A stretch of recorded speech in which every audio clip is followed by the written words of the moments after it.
So now we've kind of started to give two decisions.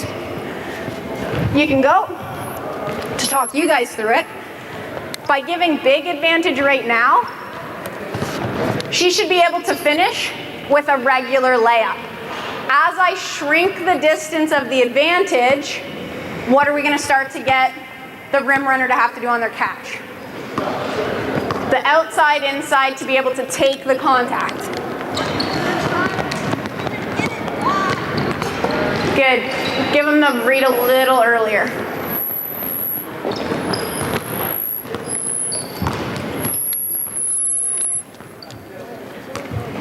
Okay, freeze, same thing.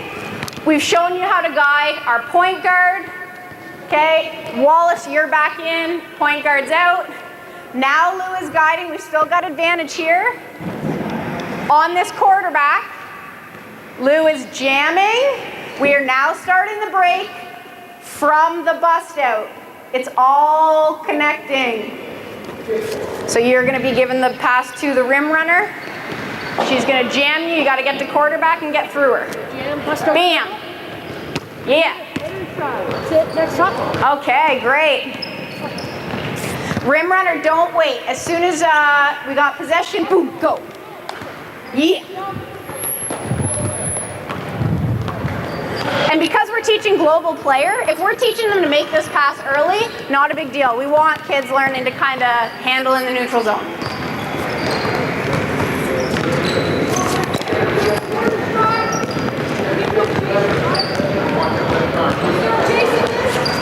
Yeah.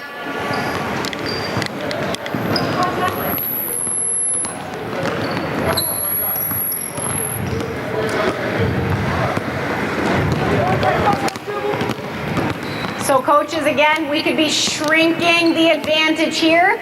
So we're having to finish with some contact. Most of the time in the past, usually our person who gets the rebound is our rim runner, right? It usually goes out to the point guard and then they're the rim runner. Okay. Do we have a drill that kind of fits in that? Yeah. If you're using your rebounder as your rim runner, your transition is going to be much slower because your rebounder generally is going to be the one trailing the play. So if you can open up the rim, if you do want to play with bigs, to have maybe two people doing it interchangeably, where if I get the rebound, I know I'm going to be the trailer, versus the big that doesn't get the rebound becomes the rim runner, that will speed up your transition. But if you want to run rim run as somebody always the same person, not a problem at all. You will just manipulate this so that your rim runner will become the rebounder. So if your rebounder, after they make that pass, is going to become the rim run, you'll just be maybe holding the defender. You're still going to add a chaser, however you need to. Good question.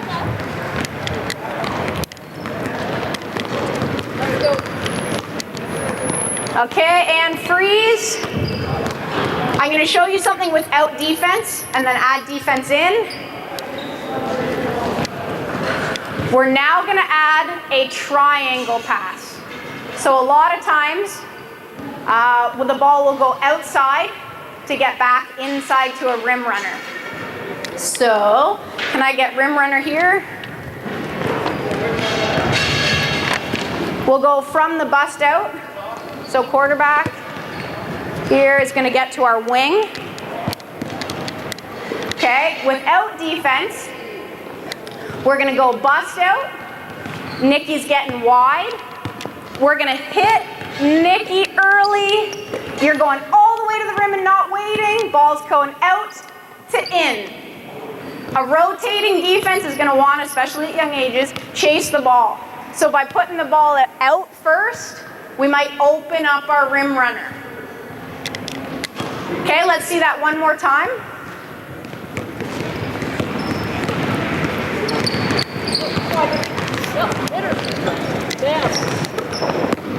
No dribble necessary.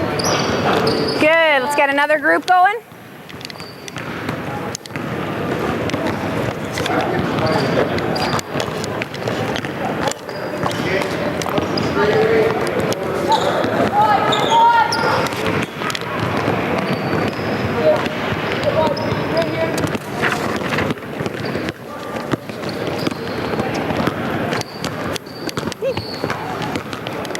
Okay. get into some more complicated stuff.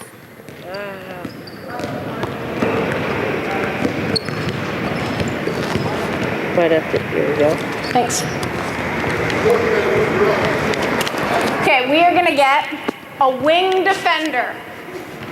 Bear with us, girls, you're gonna get this.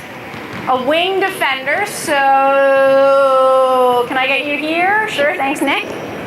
You're gonna stand like this. Okay? I need a wing offensive player to come stand right here. I need a quarterback, and we'll get Lou to guide this quarterback again. So she's gonna jam her. On this, wing player has to get outside of their defender and give her a low 5, and I want you to see what happens here. This is going to turn her around. She is now chasing me. If I am open early, so if Caroline can see me, she can pass it early. If she doesn't see me until I cut in, she doesn't give it to me until I cut in. So we don't actually have a defender on Caroline yet. We will eventually show you how we create flow out of this. For now, we're just looking at the advantage. What did you like? It's still we still consider this a guided D because we're building in an advantage. It's getting closer to live though. So you can't go until she turns you around.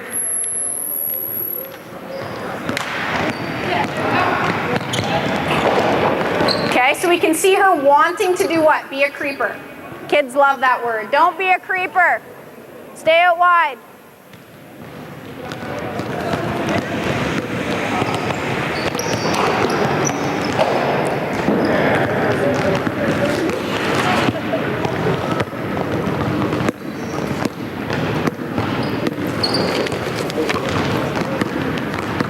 Okay, let's make sure we get our wing defenders. Stay still until they go past you.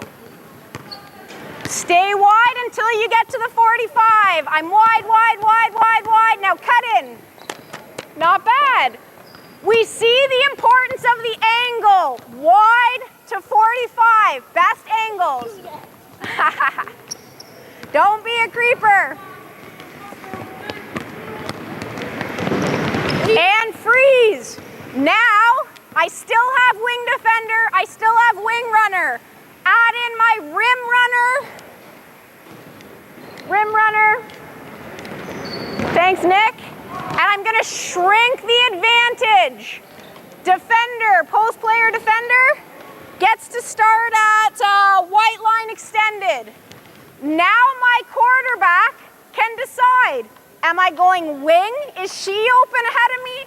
Or am I going rim runner? Is she open ahead of me?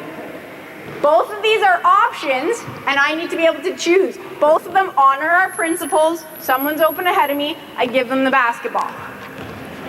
Try it. Who's it gonna be? Who's it gonna be? Okay. You guys can start to see right now, because we haven't taught any of the bounce the baseline stuff, what's happening at the end here. We've got 2 people going to the same spot. We're gonna leave that for now and clean it all up this afternoon.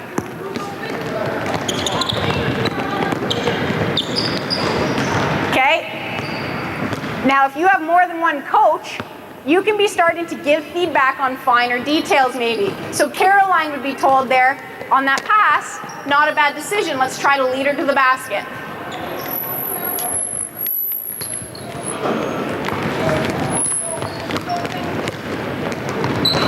Good. What can we see?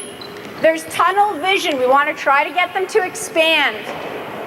What I really like about this is we're starting to understand that the lanes are creating more space for an attack. So actually, we're being pretty good with our rim runner, not creeping. The wings are creeping a little bit more. And freeze. We're going to go back to coach being the quarterback. Let's put a point guard back in. This is where it's going to start to get a little crazy. Wing stays. Wing defender stays. Rim runner and rim run defender stay. This is now a pretend coach. Lou is going to guide the point guard. So I'm point guard offense right now. Lou is point guard defense. You guys are going to go slowly into your stuff. I want you guys to watch what I'm going to do. Okay, so your coach, she's got possession. I get out. She's going here. I'm coming back. Lou is going to trail me on this catch. Yeah. Okay, I need to try, and now this is getting a little more advanced. Keep her behind me. If she does get in front of me, I need to beat her. And I'm trying to make the pass to one of these young ladies. Very soon, we're going to teach this person how to not get in the post player's way. For right now, again, we're trying to teach the lanes. We'll accept that. So Lou is going to give a little bit of a guide on the point guard. So we're seeing two different ways to initiate our early offense. Early clock. Okay, go. Good, what do you got? What do you got? Nice. And we can see this is the importance of the skill stuff. These girls understand what I'm saying, I have no doubt. Our skills with vision are where the deficit is. They just can't see it quickly enough to execute it at speed. That's okay. That's why they're not at speed yet. Like this isn't bad. This is not bad.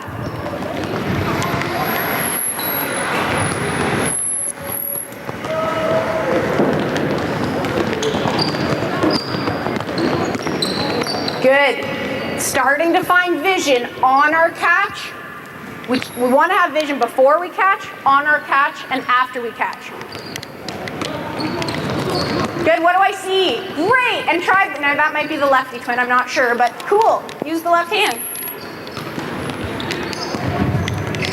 Are you the lefty?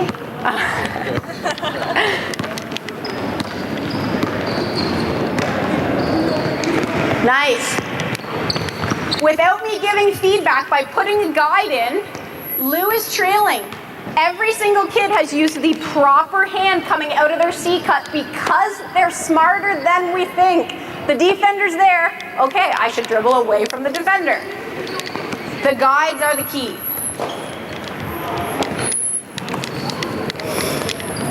Okay, freeze.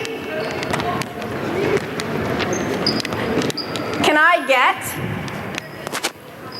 Now we're going broader focus again. We're trying to get them out of here to see here. It's a broad focus sport until we shoot. I need a wing defender here. I need a wing defender there. Wing offense. Wing offense. We'll go out of the quarterback. We'll do this off the bust out again. So Lou's going to be our jam. No point guard for right now. Put white on O so it helps them out a bit. Yeah, good idea. Can I get all white players on offense, and can I get black players on defense? Wing D over here. It's the importance of assistant coaches. And wing B over there, black. Going through? Yes. Yeah, perfect. And let's get, so white's on O. Let's get a white quarterback. Okay, and what we're just going to slightly add to this, Lou, or Coach Guide, is going to be the one that holds this basketball. Okay, so when I throw the ball off, she's going to come and just slightly come get me, figure out where it is, contact, pursue either direction, come back into quarterback. Lou's going to continue to jam. Both of you guys now are getting wide of your players, and I've got some decisions. Again, we know there's going to be a log jam down there, maybe, or maybe I'm going to pass it up early. We'll accept that to build this right now. Okay, so wing defenders get a little bit wider. Jam, and you're hitting one of the two wings. Yeah. Oh, I like that contact. Woo. Okay, not bad. Wings stay wide, no creeping.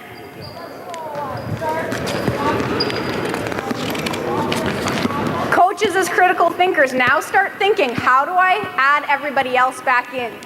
If I'm not going off the bust out, where can I put my point guard not knowing which side's going to be ball side?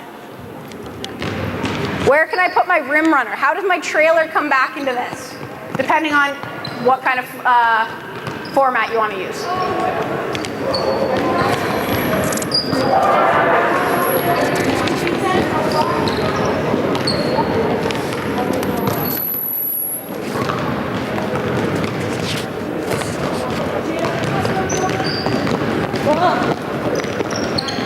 Good. What can we see? When they come up, are they seeing both sides of the court? Not quite yet. If they are starting to get that, we might encourage them, if they know which side they're going to pass to, start to shorten that towards that direction with your dribble.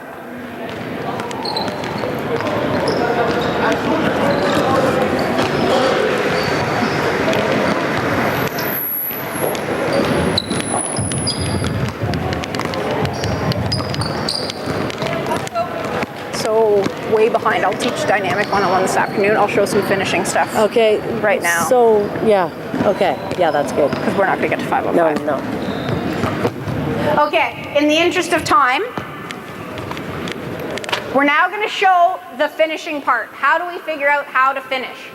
So there are some drills we could do to hit that rim runner and practice the outside inside. You've kind of seen that. We'll show just some chase drills that you can do to simulate finishing out of these positions. Okay, so let's get, can you grab a basketball for me, please? We could do this at two sides of two baskets for right now, because they've been going the whole time. We'll have them just on each side. So for right now, ball line is going to be right where I am. So behind first white. Can I get Care? You're going to be a chaser. And she needs to be just on this gold plate. Okay? We're going to have half of you join this line exactly the same. Set up a mirror image over here. So we've got balls on the outside. Okay, and defenders at the gold. For safety, we'll go right, left, alternating. You guys can't go until this line has finished. Okay? The rule is defense can't go until offense's first dribble. I'm not going to tell them anything right now and see what they do. This is just a chase drill. You're just trying to do a layup right there. As soon as they've finished at this end, you guys will go, and so on and so forth. Go.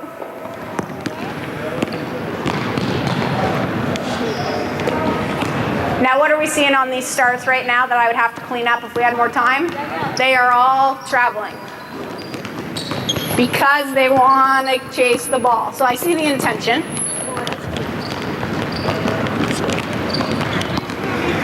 You'll get lots of dribble start stuff in your technical manual, so we're not going to go there right now.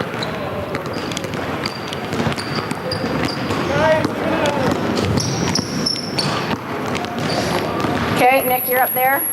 Don't let them get sloppy. Stop. Where's the ball right now? Outside lane.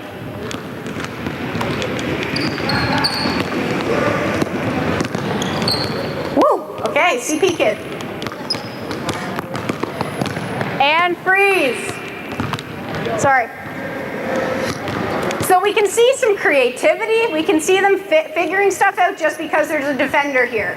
Okay? Some things that you might want to start talking about if you're winning the race. Cobbing, so they're cutting their defender off to put them on their back. Okay? Or we might start to talk about if defense is trailing, if they are literally behind you, she can just finish with a elementary school, outside, inside, normal layup. That makes sense, and she's creating the most distance away from me.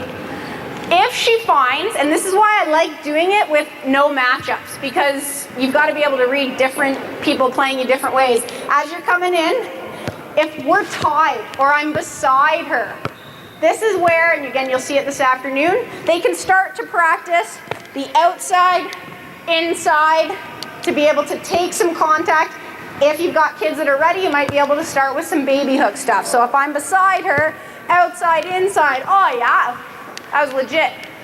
Okay, and if I'm really fast and I beat her early, she might be able to cross me up. If I decide to bury myself deep, she's got it, right? They can figure it out. She might shoot this shot. Okay? I could change the angle that they're chasing now because I don't know where the defense is going to be. Maybe now the ball's on the inside. Ball's on inside. And the defense gets caught around the outside. So, Kara, get rid of your ball. Change the who's chasing. So now she knows maybe I'm going to be cutting Caroline off. And I want to create distance from Kara. Let them be creative. There's not an answer for everything, especially in a game. Things change all the time. Score. Nice. Good, way to help each other. Back a little bit further, chaser. You can see now, again, they're starting to get smart. Some of them have changed to dribbling with their inside hand because it's now the furthest away from the defender. In this case, that's a very good decision. Usually we talk about outside hand on the wing. Where's the defender?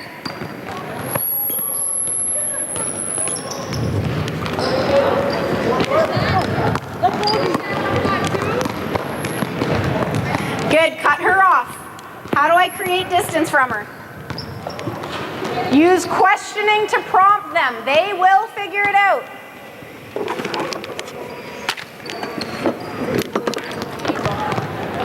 No, I'll just do it at one side. Thanks, though. And freeze. Okay, you guys make lines in the corner. What's that? Same on the other side? Yeah, mirror images. Okay. Can I borrow one of those balls? Thank you. Okay, now we're going to give an opportunity. They may have caught the ball early. The ball got pushed up. And defense can be recovering from any position. We know that. A lot of times coaches teach, get to key before branching out. So you might meet somebody from a different angle. This is a great drill that you can use from any angle imaginable. This principle, use anywhere. Okay? So the way this works, this young lady's going to have a ball. Okay? And her counterpart does not. So I don't know if you saw, but I put a ball on that chair. I like this drill with chairs because the ball actually stays where it's supposed to, and it gives us an opportunity to rip through. So the way this works, starts on her dribble or whoever has the ball. I'll be you for a second.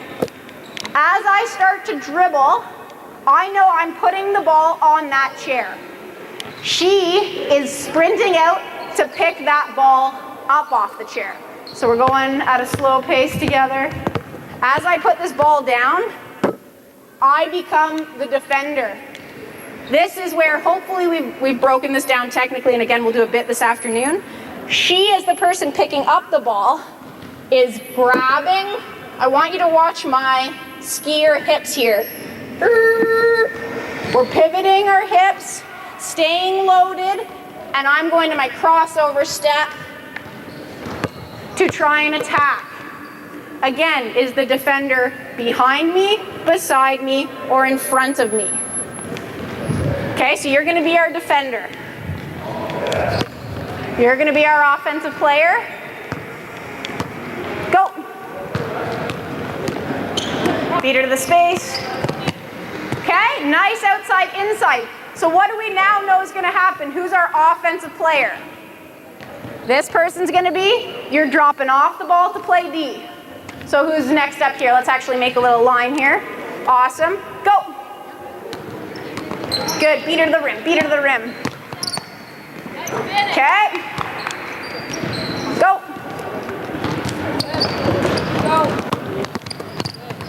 All right. This outside inside footwork's pretty good. I like you going to your left hand. Nice try. Okay. We see the read. Chest was there, she changed directions.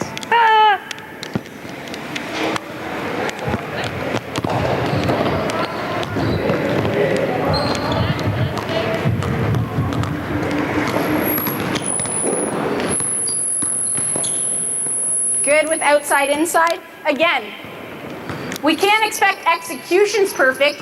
Reward the process. So I saw somebody use their non-dominant hand. I will reward that. I will positively reinforce that even if they miss.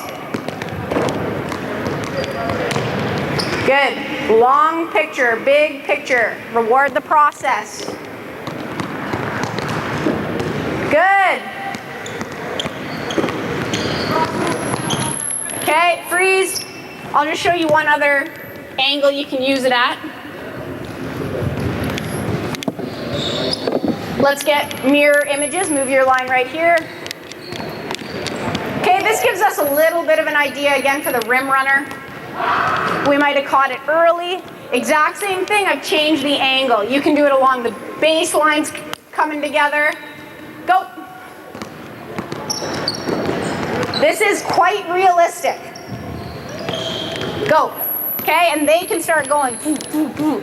In building the daily training environment, again, once they've got some of this and we're getting into more competitive, non-quick repetitions are my pet peeve. Go, go, go. No dead air.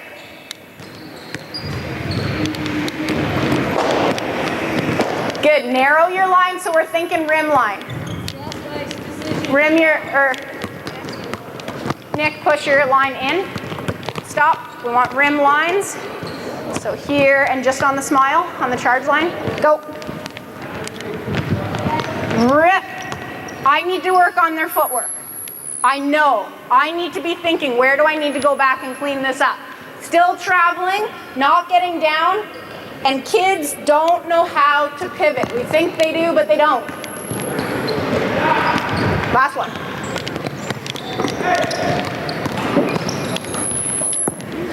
Okay, and freeze. Ladies, grab a drink of water. Can we give them a big round of applause? Okay, so a lot thrown at that group. I thought they did a very nice job with it. As we are going through at a pace like that, I need to be trying to take notes. Where are the gaps? And I know footwork is something we would have to revisit. I know that ball handling with vision, something we'd have to revisit. Passing on time on target, something we need to revisit, as we should. Pardon me? Yeah. First of all, any questions before we even get to the debrief? This is not the only way to do things. We tried not to get into full 5-on-0 because there's different ways to run a break. At U12, you might be running 5 out to really give lots of space for kids to attack the rim. Totally cool. You might be running 4 around 1. Totally cool, as long as lots of people are getting an opportunity to do things. But any question with how we went from phase A to phase B? You started to see us flirting with phase C. We didn't get into any game situation today, but we will in the afternoon. Okay, so any kind of light bulb moments where it either reaffirms something that you've been doing, which I have no doubt you probably have, or anything where you're like, whoa, I haven't thought of it maybe that way before. Any new learning or something that you're like, yes, I'm doing it right.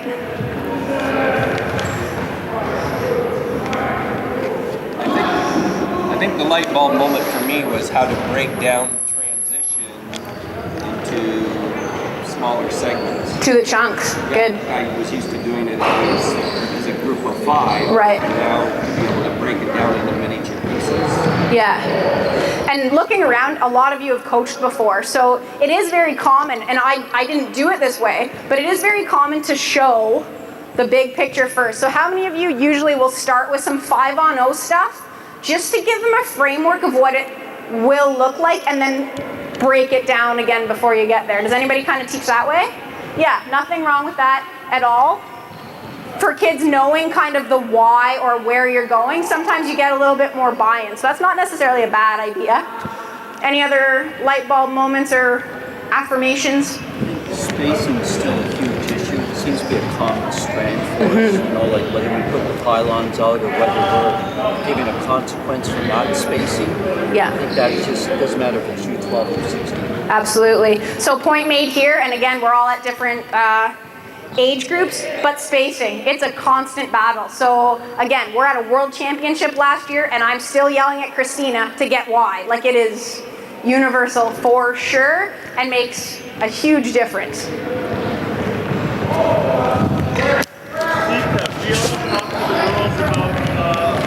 Getting to the spot for the outlet, but we never tell them what to do when there's somebody on you there. Right. Okay, so just the idea of manipulating and using your guides to show why that C cut exists. So a lot of us talk about an outlet spot, but basketball, when it's live, can't be played with spots. You have to be able to see what a defender's doing. So yeah, hopefully the guides, hopefully you got lots of different ways to figure out how to guide and how to intervene when you're seeing a trend in the errors. If it's a one-off and you're teaching U14 kids how to do something, don't stop the drill. If you have assistant coaches, give the kids some feedback as they're running back. Pull a kid out. You don't have to always stop. But if you're in a phase B or a phase A, and it's the same thing, if you're seeing a trend, stop it, demo it, and fix it. Any other last thoughts? Okay, so at the end of the session or at the end of a drill, hopefully I did a good job of modeling a debrief. And a debrief essentially is using questioning to make them reflect. So as coaches, this is kind of a quote I heard recently. If you're the last coach your players ever have, we haven't done our job. Deep. What does that mean? That's not a slight to you guys at all. That's empowering to you guys. What's that mean? Keep playing. We want them to play for somebody, I don't mean above, but level above us. We want to keep kids involved. So the more that we are empowering them and helping them internalize learning and be self-reflective, if they take stuff we've given them and can use it at the next level, then we've done our job. I saw a hand somewhere here. I was going to say, even no matter where they play, they have to be coaching themselves. Yes. If you can teach a player to coach themselves, they won't need a coach in the gym with them. If they want to play at a high level, we're not going to be with them all the time. So people at a university level need to be getting into the gym on their own, error detecting, correcting themselves, understanding what a daily training environment looks like, and doing that. They only can do that if you've taught them how to reflect on their own practice. Okay, we'll try to get through some half-court stuff, some gameplay kind of stuff in the afternoon. We will get into some error detection correction with you guys kind of on court, not doing it, but we'll have you do some error detection correction. And then we'll actually watch the kids play some 3-on-3, and we'll watch them play through different lenses. So we're going to learn how to watch for certain things when they play, as opposed to trying to take everything in and giving feedback all over the place. So I don't know what we're doing exactly now. Take this